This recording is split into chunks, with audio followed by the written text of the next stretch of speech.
Today's going to be awesome, you guys, for a few reasons. The lady sitting across from me is one of the most important people in my life. One of my most cherished friends in the world. Maybe even my bestie, if I'm being real. And so having a conversation that I get to share the two of us together with you today is an honor. She's been on the show before, and it was one of the most downloaded. At the time, it was the most downloaded show of all time. Her story's incredible. In case you don't know it, this is a woman who basically went from, first off, she was adopted as a child, but she went from being a waitress at Denny's to a billionaire. And so she's waiting tables at Denny's, and many, many years later, through a whole bunch of struggle and ups and downs and rejections, this woman ended up selling her company for over $1 billion to L'Oreal and became the first female CEO of that company at that time, and has become one of the most prolific influencers and speakers in the world, male or female. But most importantly, she's somebody that I trust and I admire and that I go to for advice.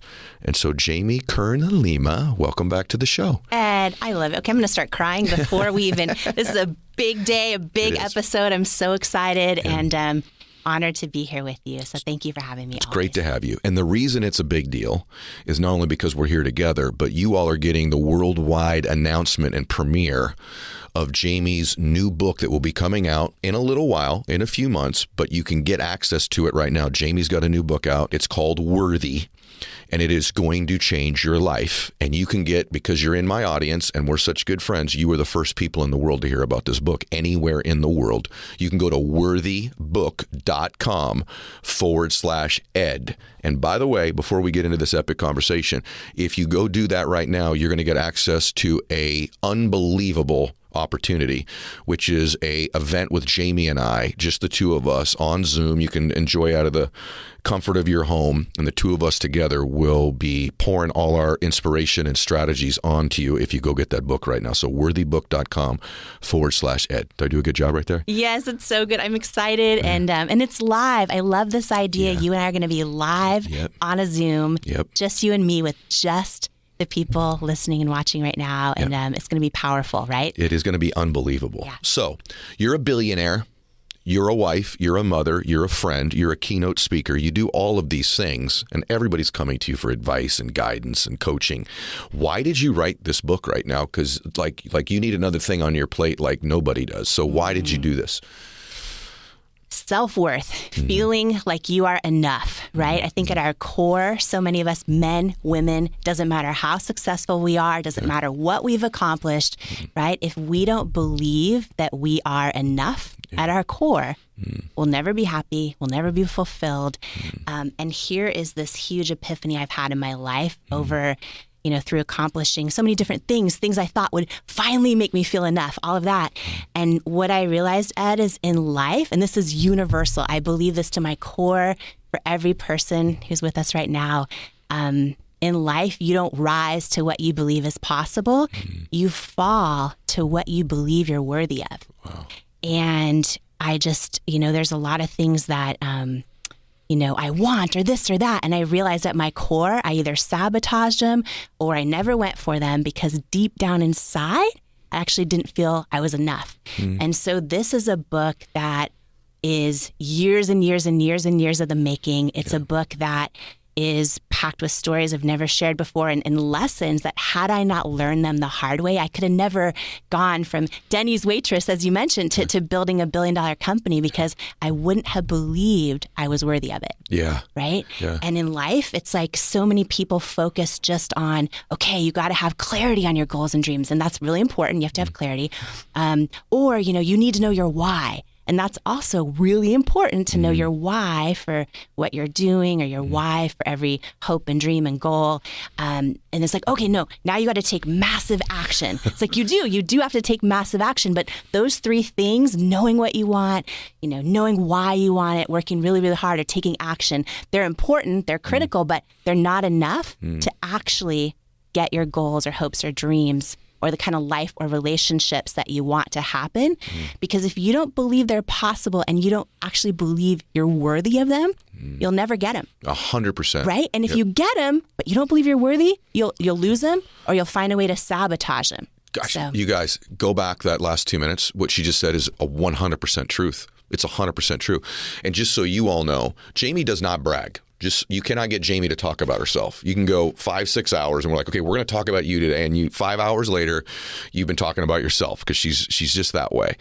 And when she went away, we were together and she went away a few weeks later and wrote the book, the beginning of the book. And she called me. She goes, I'm just going to tell you something. This is good. This is going to be unbelievable. I'm so damn excited. And for her to tell me, by the way, I think I'm the first person that's read the book outside of like, you and your family. And I have to tell you, I told her, I said I was crying reading it.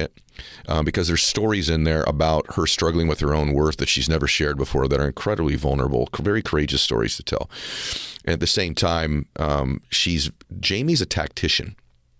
And so there are strategies and tactics in this book, some of which we're going to cover here today, that'll help you with this worthiness concept. So I'm asking you this. I'm just curious. How about right now? Like you sit in front of me, you've had all these accomplishments. Do you still have any struggles with this stuff like to this day? Because stuff I teach people how to get better at, most of the time it's still stuff that I'm working on myself and I struggle. So does Jamie Kern-Lima still struggle to this day with her worthiness? Every single day, and a little less every single day. I think it's a lifelong journey. And here's a huge breakthrough that I'm going to share. Okay. First on your show. I've never spoken about this before, but it is powerful. It's changed my life. There is a massive difference between self-confidence and self-worth. What's the difference? Okay, so here's the thing. And y'all, when I had this breakthrough and really started doing the work here, it changed everything in my life. So self-confidence, right? It's deeply internal, of course. It's a trait, but it is most closely linked with external things. So, the willingness to try, the confidence to try, the willingness to go for it, how you assess things on the outside, meaning how you assess your strengths, your skills, how you compare to others, right? Your self-confidence you build, and it's super, super important, but it is most closely linked to things that can fluctuate, that aren't always in your control, right? Like there's a boxer story about how, the boxer that wins is automatically 20% more, a better boxer because all of a sudden they believe they are, right? But all of a sudden if that guy loses or that woman loses, 3 or 4 times in a row, their self-confidence can fluctuate. And true. Your self-worth is deeply internal. It's believing you are enough exactly as you are. You are enough. You are valuable. You're worthy exactly as you are. It's deeply internal and it doesn't fluctuate based on external things. Now, here's the big breakthrough. You can be, so for anyone listening, right, I'm going to get fired up. I'm going to jump out of the seat. Out of the seat. For anyone listening right now, if you are someone who is like, okay, when this thing finally happens, then I'm going to be enough. When I finally get married or have the kids, or I finally hit 7 figures in my business, or 8 figures, or 9 figures, or 10 figures, when I finally get my 6-pack, when I finally, right? And then you get that thing and it's like, okay, it's great for a minute. Yes. But it's never quite enough. Yes. It's because you have built confidence. You have built confidence in that journey. Now you have confidence in your body and your 6-pack. Now you have confidence in your business, but your self-worth has not changed.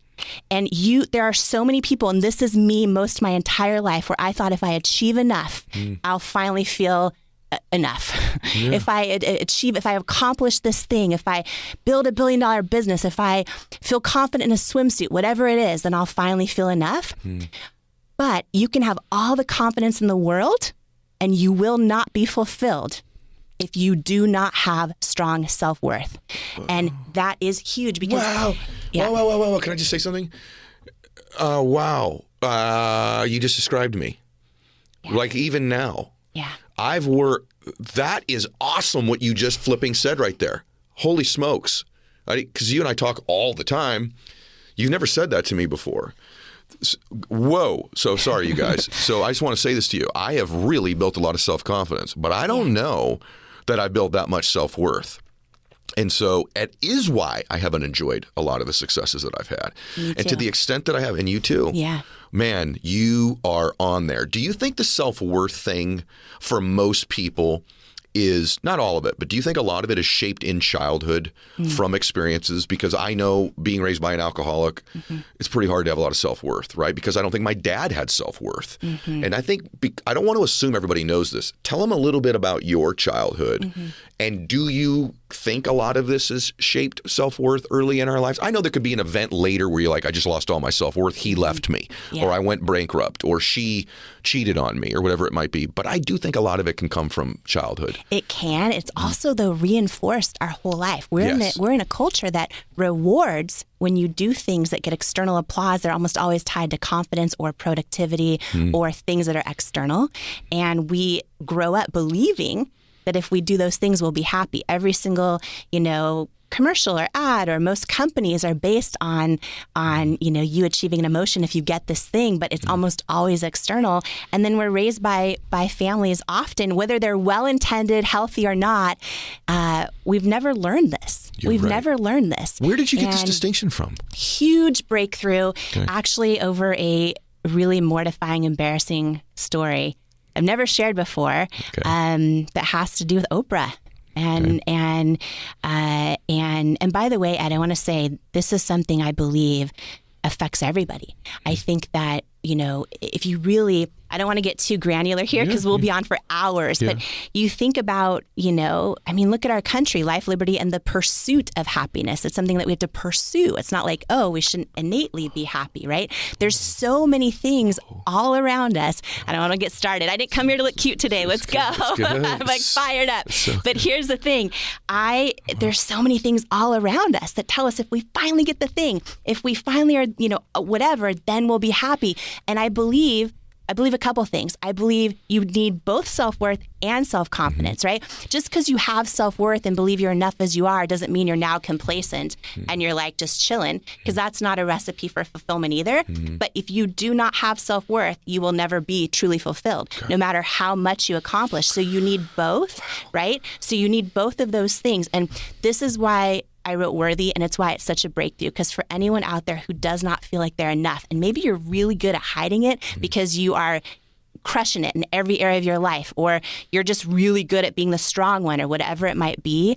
But I believe that deep lack of internal worthiness is why nothing ever feels enough. It's why we don't feel enough. It's why we finally get that big thing and then we're not happy or fulfilled.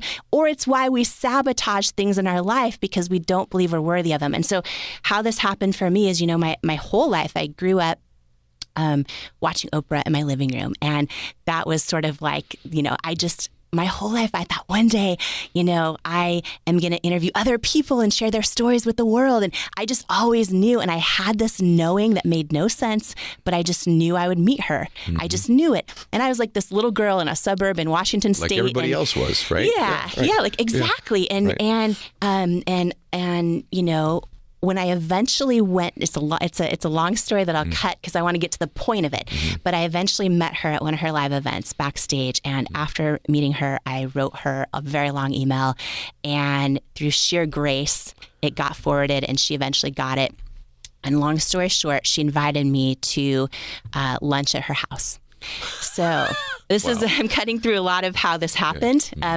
But I had lunch with Oprah at her home. Look how you just said that. I had lunch with Oprah. Did you hear though? Did she just said, just so you know, this little girl who's adopted, who's watching her on television, ends up, you just knew, but now I'm invited. I mean, put yourself in this position, everybody, whoever your hero is, and that Oprah was your hero for the most part, right? Yeah. Your hero is now inviting you to lunch because that part of it matters because of the rest of the story, what happens afterwards. So now you're going to go see Oprah. Go ahead. Yes, I know you're one of the few people on the planet that knows the story. So I'm share it for the first time.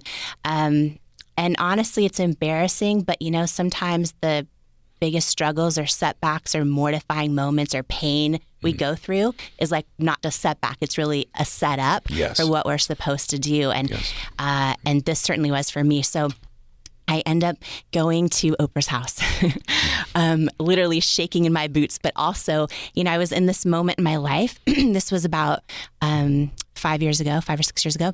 Super confident. I was so confident. I had just, my company was exploding and I was so proud of, impacting millions and millions of women and trying to change the definition of beauty in the industry and all these things. And I was really self-confident. And And also, of course, crazy nervous to meet her and really actually sit down. And we had lunch for several hours, just me and her. And at the very end of lunch at her house, she wrote down her cell number. She gave me her cell phone number and said, call me anytime, just like that.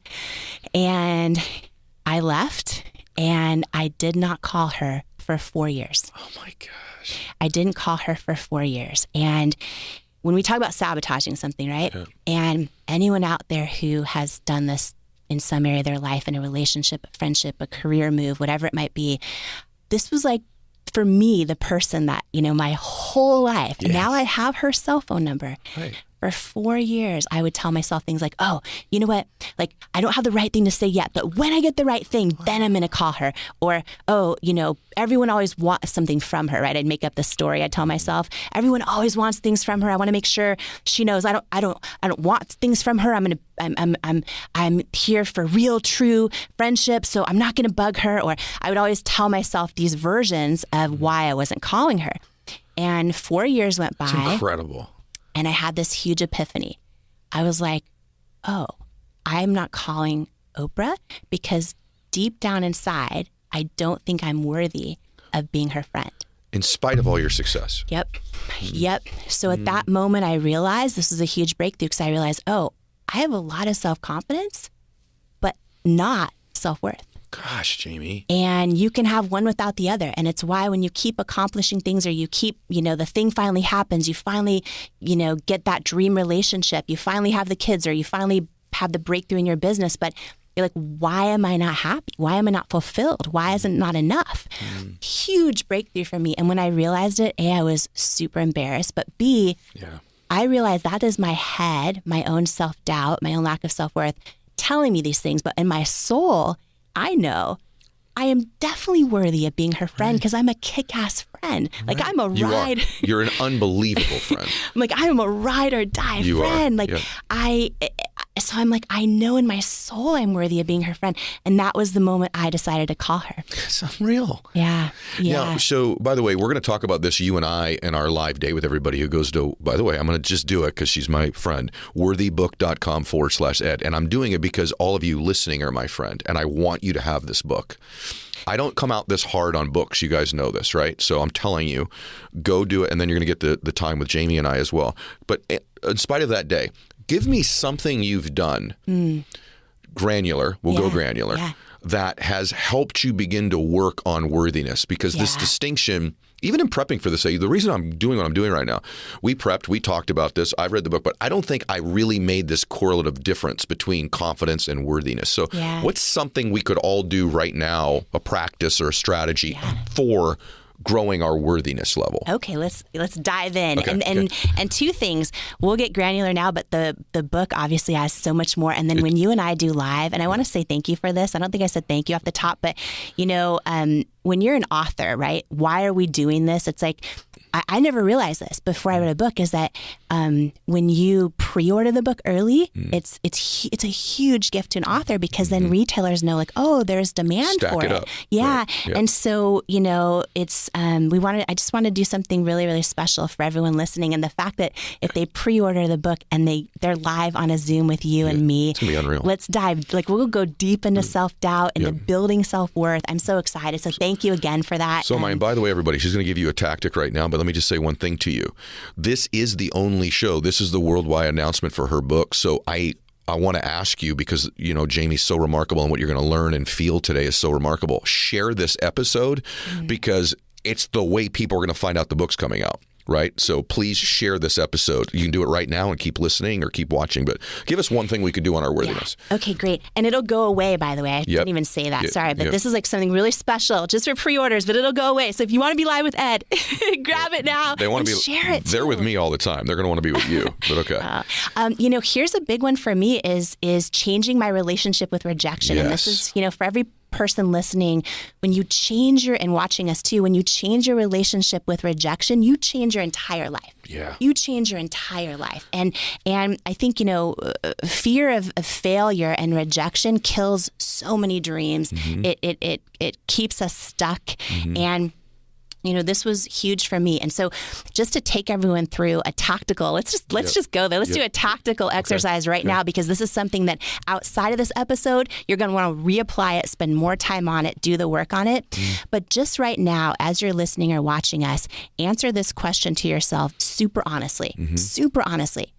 When you fail at something or get rejected, what is the first thought that goes through your head? Very first thought. When you fail at something or get rejected, what's the first thought that goes through your head? For me, most of my whole life, it's, oh, yep, there's proof again. I'm not enough. Yep. I'm not enough. Sounds very familiar. Yeah? Is that yours then? Yes. Same? Yeah. Right now, whatever your thought that just came to your mind, right? That your instant truth first response, that is your current definition of rejection, right? So for me, it's, there's proof I'm not enough, right? For a lot of people, it's something like, oh, yep, I'm not smart enough. I don't have what it takes. I'm stupid. I'm, X, Y, or Z. I didn't go to the right school. I didn't come from the right family. I don't have what it takes. It's because of my weight. Oh, it's whatever it might be, right? We all have this definition of rejection. And I want you to just take note of yours right now, because this is really powerful. Don't skip over this. This one thing will change your life. If you take note of what is your current definition of rejection, for me, it's I'm not enough, right? And can I tell you what mine's more specifically? Yeah. Just a little bit more refined? Yeah. Because I want to meet you in the middle on it. I think mine is like, I don't belong here. Yes. So it's slightly different, but like, I don't belong here. I don't know. I think there's probably some things where when I was a kid, my dad was like, we don't belong. But if I get into an environment, I don't belong here. If it's a big stage to speak on, or a room that I'm in, or people that are smarter than me, I don't belong here. I feel like I just physically, literally don't belong. Or even different things I've achieved, or levels, or like the first time I even walked into a country club I wanted to join. I don't belong here. They don't know the real me. Like, I don't belong here. And so I just want to give the phraseology from me. Maybe could be male, female. It could be just person to person that's different.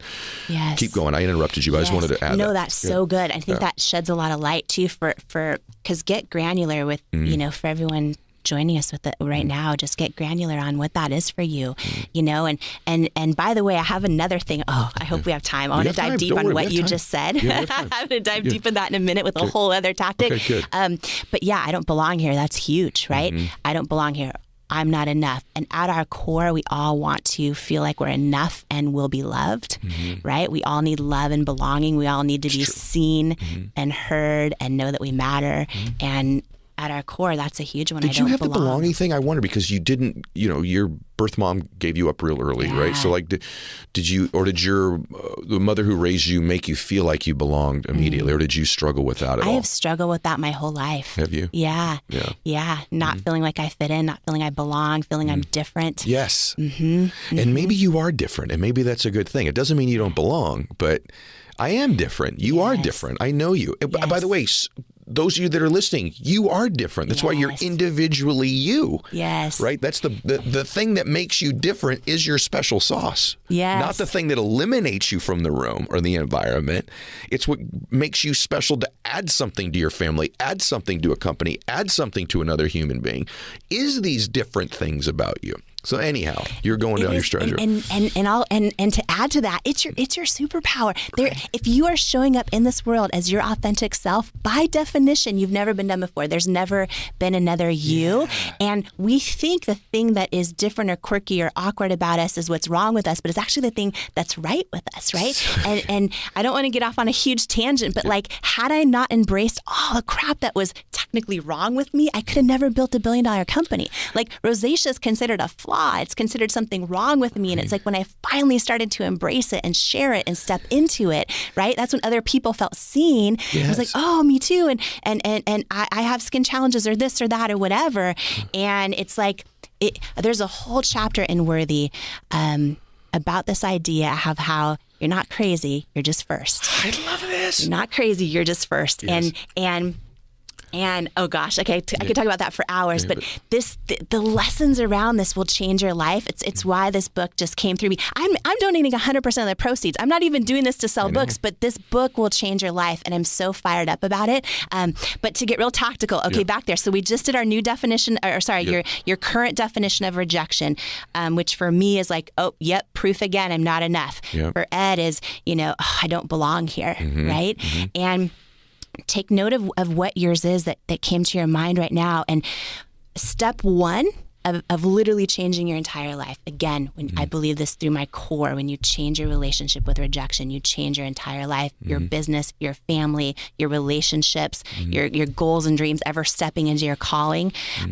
So I want you to come up with a new definition of rejection that you are going to believe is true and remind yourself of every time it happens. Okay. And I'm going to give you a couple examples of this. So, for example, when I went through years of hundreds and hundreds of no's and rejections building It Cosmetics, and I would sit there, Ed, and I would Google all of my greatest heroes or people I thought I had so much respect for. And as I would read their stories, I'm like, oh, they've all gone through tons of rejections in their life, right?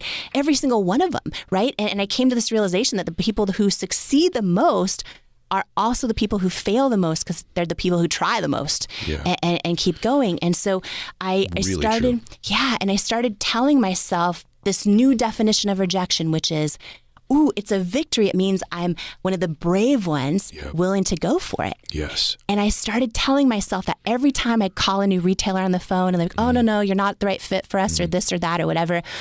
And it would hurt my feelings. It's not that I was immune to being hurt or whatever, but I'm like, oh, you know what? I'm one of the brave ones willing to go for it, which means eventually I'm going to succeed. And I started seeing rejection in this weird way as a positive thing.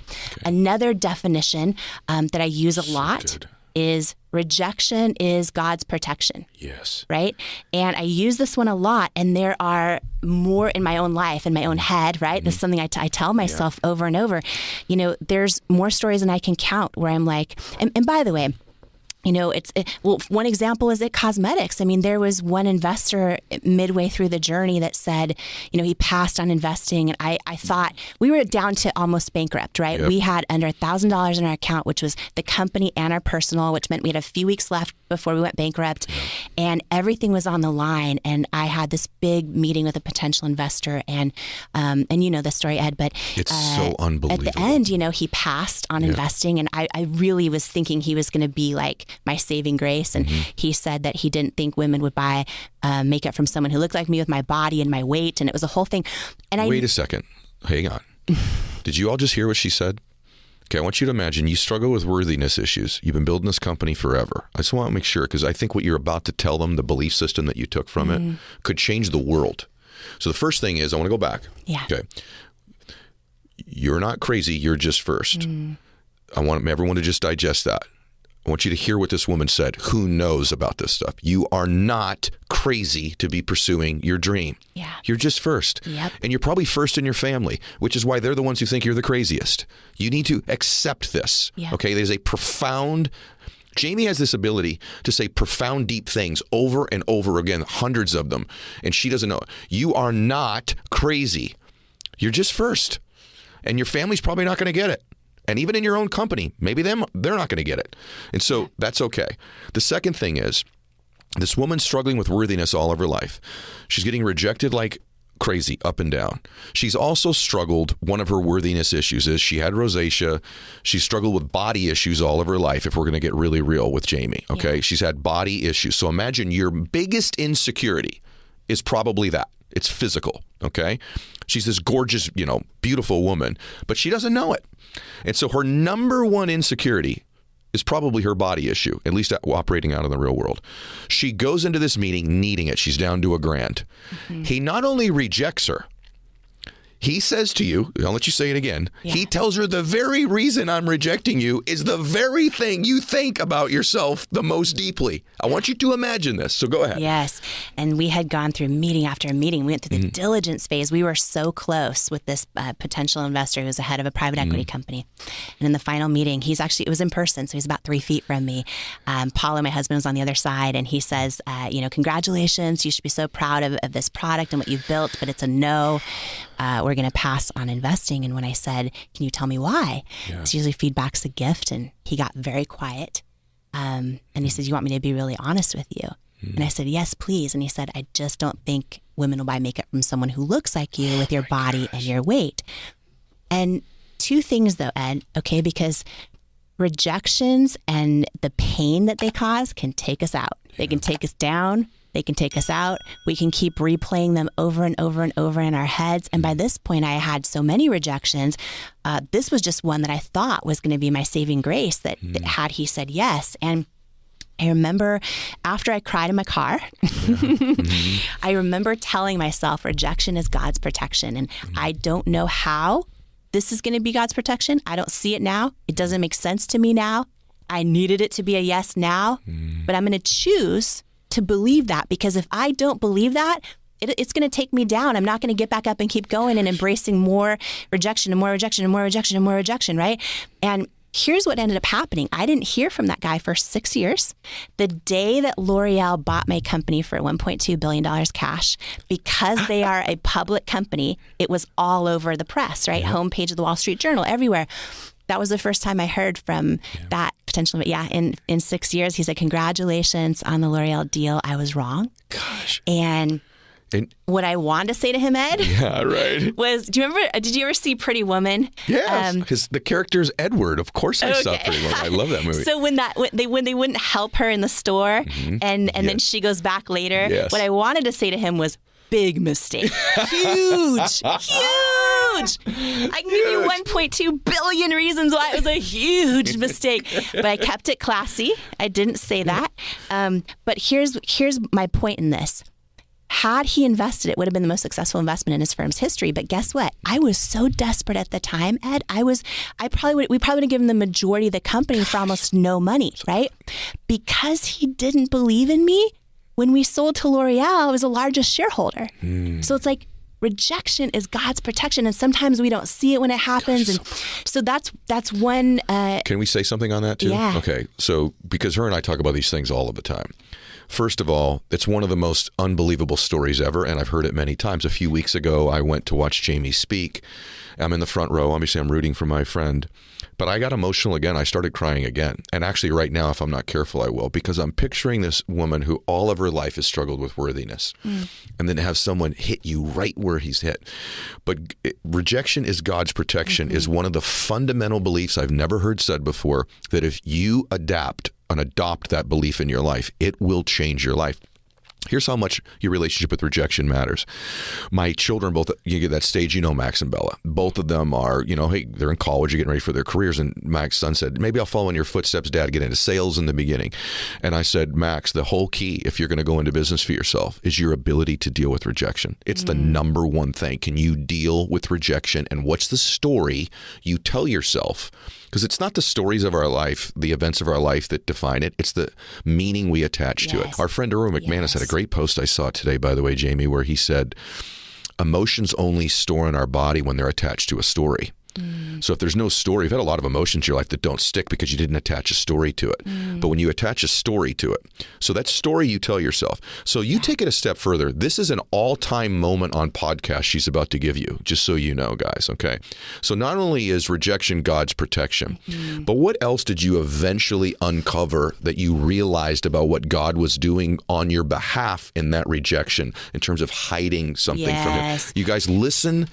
Your life's about to change in this next 1 minute right here, because if you can adapt this true belief system, it's not only a belief, it's a truth about your life. Your life's about to be very different, including mine the first time I heard it. So go for it. Yeah.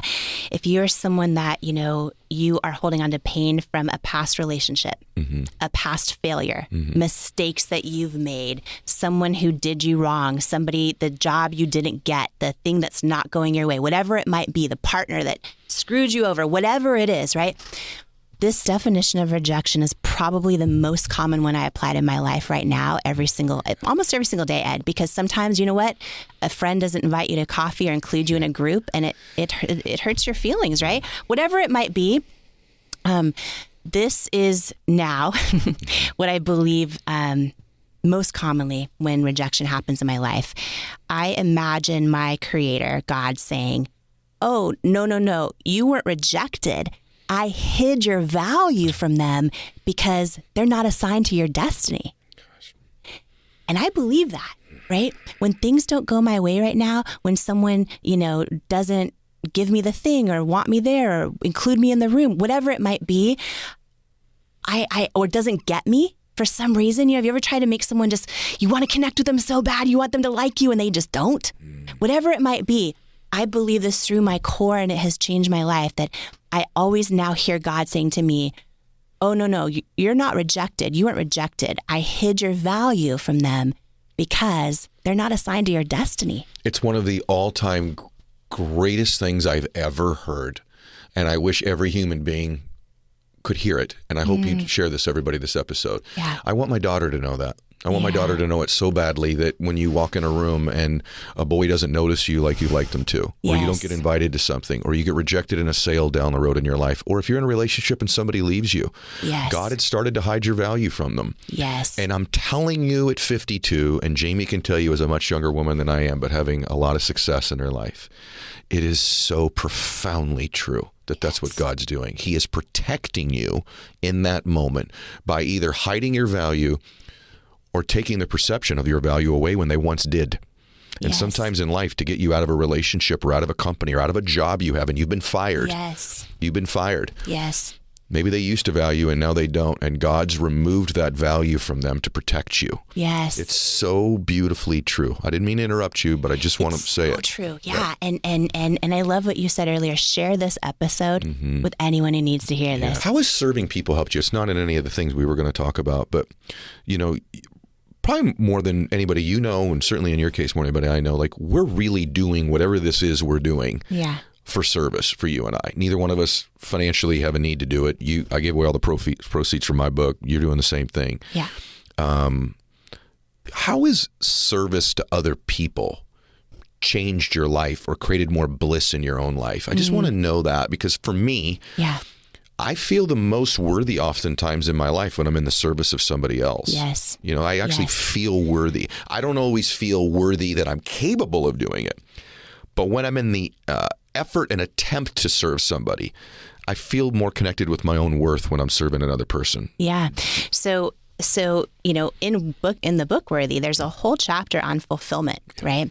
And first of all, self-worth is the most critical piece, because you can do everything right. You can have self-confidence, you can be growing, you can be contributing and serving. But if you don't have self-worth, you're never going to feel truly fulfilled. So you have to have self-worth, which of course the book's packed with how do you build that, right?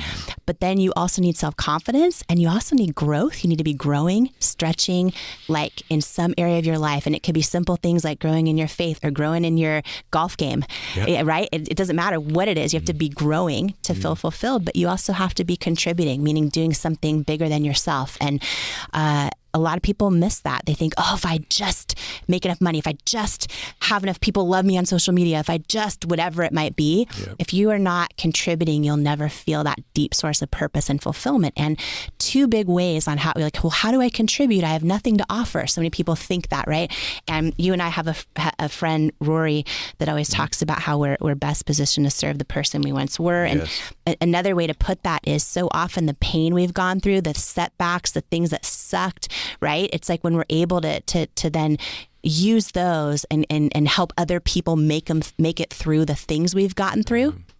It brings a deep sense of purpose and also understanding of the cadence of the calling of our life and everything we've gone through. Gosh. But also there's simple ways to give back. I mean, literally just smiling at a neighbor, I mean, it is that simple. There are people, so many people, I'm going to cry if I think about this and talk about this, but so many of us, if you make eye contact, and Ed, you're one of the best people I've ever met at this. I feel like it's why we're such good friends, because we both see this in other people. You're one of the best people I've ever met at seeing other people, like truly seeing other people. Let's just be real. We both know you're the best at that. You're amazing at it. And anyone who wants to go, how do I serve? You know how you serve? Walk into the coffee shop or wherever you're at and see someone. Yeah. Actually see somebody and just say hi, or how are you? Or, I almost guarantee you I'm going to cry. I almost guarantee you for so many people, if you walk into any room you're in today in your life and you actually just see somebody, you're probably going to be the only person that day that sees them. You're so brilliant. You're so brilliant. So where I started practicing this was in places like coffee shops because I didn't feel worthy to do it in like business environments. So I actually practiced it like in grocery stores and coffee shops, and I recommend everybody do it. And so let's just say you went to order your coffee and the barista's there. Yeah. Hey, what can I get you? Welcome. And you just take a second and there's a pause. I do this now as who I am, but at first I had to practice. And so I would let them pause and I'd go, hey, how are you? And I'll just take a second. How are you today? And you look at them and you hold the glance and actually wait for them to answer you. They feel that energy.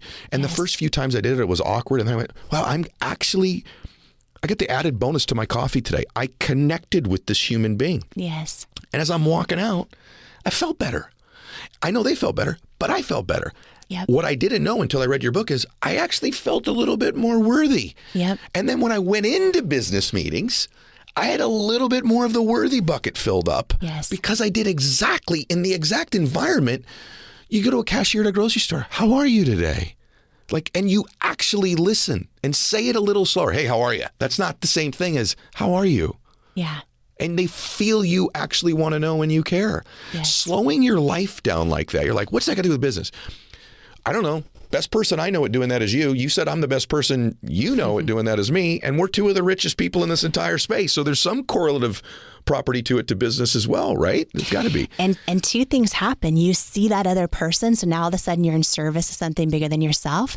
But when you see that other person and they realize it, they then see you. Yes. The moment they realize you saw them is the moment they see you. When you actually see someone else and in that moment they realize it and then they see you, you actually feel seen. And here's something that is so powerful and profound and huge when we realize we do this in our lives. Is so many of us, and I'm talking about no matter where you're at in your career or your goals or your ambitions or the version of success in your life that the world celebrates, right? Whether it's having the kids and the whatever it is, no matter where you're at in that, like we are so tempted always to actually still live our lives hiding in plain sight. Never actually showing who we truly are, never actually allowing our true self to be seen, right? Just showing up with the parts of us that the world celebrates.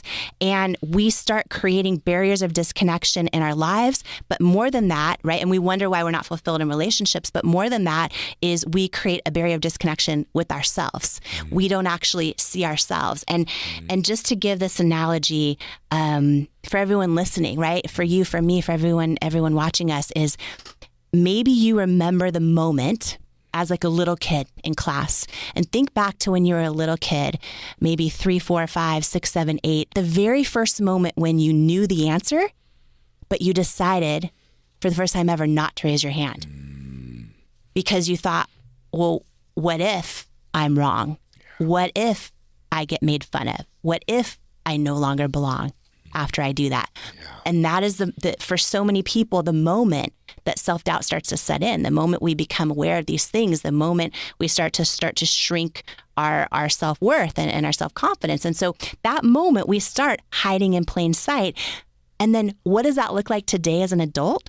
For a lot of people, it looks like, oh, you're on a Zoom meeting with your team and you have an idea, but you don't raise your hand. You don't share it just in case it sucks, right? It looks like, oh, you're the boss and maybe you're crushing it and you're hitting numbers every single quarter, but you actually have some novel ideas to innovate and move your company or your industry forward, but you're not going to do them because you're scared to take a risk, right? Because you're crushing it now. That is hiding in plain sight. It looks like maybe you're the extrovert that walks into the room and can entertain everyone else, but no one actually knows what you're really dealing with. Yes. Right? You're hiding in plain sight. That's the most profound thing. You said that the other day. I do feel like people hide in plain sight. Yep.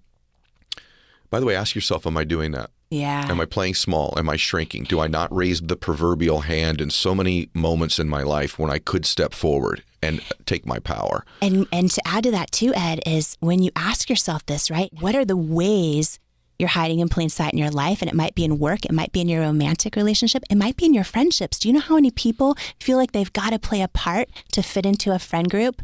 But then they feel lonely because those friends actually don't know them for who they truly are. There's so many ways we're hiding in plain sight so often in our lives. And the most important thing you can do is not just identify it. And I take you through so many exercises on how to do this in Worthy, in the book coming out, which you can pre-order now and get a special live Zoom with Ed and me if you do it. Worthybook.com/Ed. Okay. That's right. And it's going to go away. So do it now. But I go deep in this because the most important thing is not just to identify in your life all the ways you're hiding in plain sight, all the ways that self-doubt is impacting your life, but then to identify what is hiding in plain sight already cost you in your life. Yeah. What does it cost you in your goals and dreams?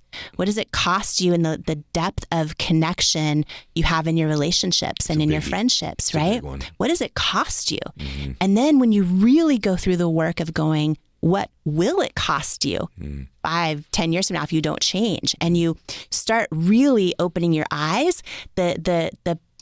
We're always wired as human beings to avoid pain. And when you really do the work here and you understand what it's going to cost you, what it has cost you, what it will cost you, that pain will be greater than the pain of, you know what?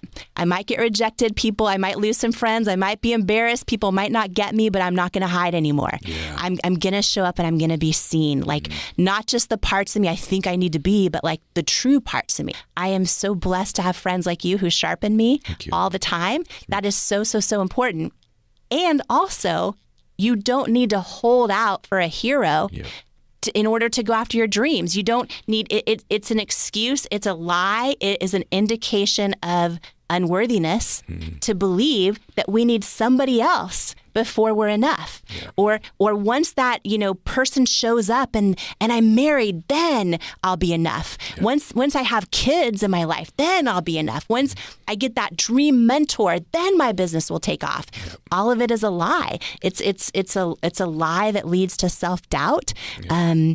And it's why I wrote this book, because it's packed with truths that wake up worthiness. Yep. Because when you don't soar to the level of your hopes and dreams in life, you always will plateau at the level of your self-worth.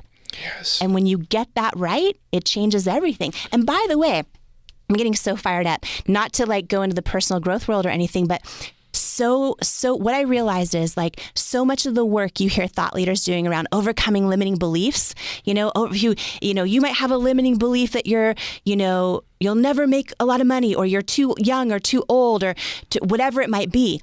You can do all the work of overcoming those limiting beliefs, but if you do not do the work on overcoming the limiting beliefs about worthiness, it does not matter, because you can accomplish everything again and go, okay, I believe I'm smart enough now. I believe all the things. Those are building your self-confidence. Yeah. If you don't do that innate work of building your worthiness, then you'll sabotage all the stuff that you bring into your life. And the last thing, because we're going to run out of time, but I want to make sure they hear the great hack of the book. So there's all these micro strategies in the book that I would call. They're actually huge strategies, but for me in my life, I call them micro compared to the big one. And in the book, and by the way, she's not telling you this, but she actually considered for a while Julia Roberts' career in Pretty Woman. She's had a conversation about it. So it was probably not a very serious one, but it gets to that extent in our lives when we lack worthiness. So the great hack in your life, though, of your self-worth has been what? What's it been? This is around faith. Yeah. Yeah, it's around faith. And this is a big one. How many, and this is, I think, a universal principle, Ed, no matter what faith people practice, or if you believe in the universe, whatever it is, I still think this applies to you. For me, I'm a Christian. I believe in God. And so I'm going to use this as the analogy. How many people do you know that say they believe in God, say they're Christians, they believe God's word, but then they literally struggle with self-doubt. They feel unqualified. All the things, right? They talk themselves out of their own truth and their own destiny. I think that in life, you can do all of this work that's important. You can work on overcoming limiting beliefs. You can go to therapy if you're blessed enough to be able to do that. You can do all of this work on figuring out how to believe you're enough. For me, the quickest hack has been if you truly believe God's word, if you truly believe it, right? For example, God who says, you're fearfully and wonderfully made. You're made in my image. You can do all things, through Christ who strengthens you. If you believe those words, but then you doubt yourself and you doubt you're enough, okay, who are you doubting? It is impossible to believe God's word and then believe you're not enough at the same time. Right? What is that old saying in Western movies? Like you can't ride two horses with one ass or something like that. It's some saying, I can't remember. But it's like Even if they didn't say it, we're using that one. You can't have one without the other. You cannot say you believe God's word, but then say, oh, I don't feel like I'm enough to walk into this room, or I don't belong here, or I don't have what it takes, or I'm unqualified. So for me, the quickest hack is this. Anytime, and by the way, this happens to this day, anytime I'm about to walk into a room and I start to think, oh, I don't know if I belong here. I don't know if I have what it takes. I don't know if I'm worthy of being in this room. I instantly tell myself, who am I going to believe? My thoughts in my head or God's word? Which one? Wow. I've got to make a decision right now. Yeah. Who am I going to put my stock in, my worth in? Who am I going to believe, right? And for me, it's the quickest hack because I'm like, you know what? I'm going to God and faith, right? Because self-doubt and self-belief or faith take the same amount of energy to believe in something that hasn't happened yet. Yes. So which one are you going to believe? Really? Right? Yeah. So in that moment, I'm like, okay, you know what? I can do all things through Christ who strengthens me. Like I'm made in his image. I have everything it takes inside of me right now. I belong in this room, right? Because when I remember who's walking in that room with me, and I know I'm never alone, right? It's like, oh yeah, I belong in every room. And this can come down to anything. It can be the thing right now in your life you're procrastinating on, that you are doubting yourself over. The first, maybe right now you're listening to me and Ed, and you're going to write the first word of your book because you're going to make the decision to stop hiding in plain sight, right? Whatever it might be, when you tell yourself, who am I going to believe? Because so many people say they're a Christian or they believe, but then they doubt themselves out of their own destiny. So who are you believing? Because you're not believing God, right? You're believing your own thoughts. And so for me, it's the quickest hack is asking yourself in any moment, who am I doubting? Who am I really doubting, right? And then making the choice of who you're going to believe, your own thoughts or what God says about you. And for me, that I hear him in my soul, right? And my knowing. I'm not going to trust my thoughts, which will always tell me I'm not enough. I don't have what it takes. I'm all the things, right? But in my soul and in God's word, it's like, oh yeah, you're more than enough. I'm more than enough. Every one of us is more than enough.